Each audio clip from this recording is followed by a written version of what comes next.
Khamzat Chimaev vive fase tão mágica no MMA, que nem mesmo a troca de adversário de última hora o atrapalha em combate.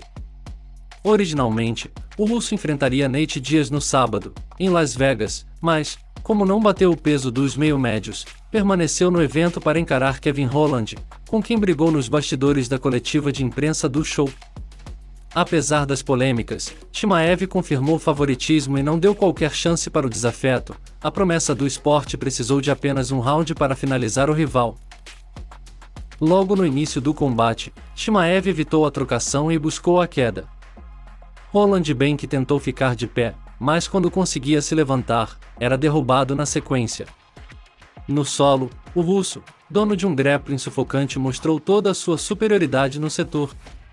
Tanto que com pouco mais de 2 minutos de ação, finalizou o rival com um triângulo de mão. Invicto no MMA, Khamzat Chimaev, de 28 anos, atuou em 6 lutas no UFC e cresceu nos meio-médios.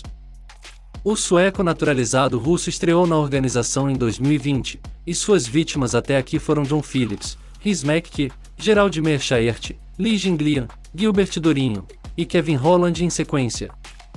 Mas o que impressionou o mundo do MMA foi a forma com a qual o russo derrotou seus rivais. O único dessa lista que conseguiu levar perigo e equiparar ao jogo do russo foi Gilbert Durinho, que resultou em uma luta épica.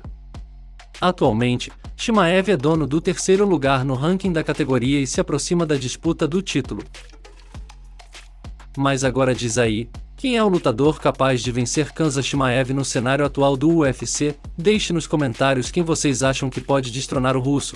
O canal ainda é muito pequeno. Se vocês puderem me ajudar de alguma forma eu agradeço. Que Deus ilumine cada um de vocês e até o próximo vídeo.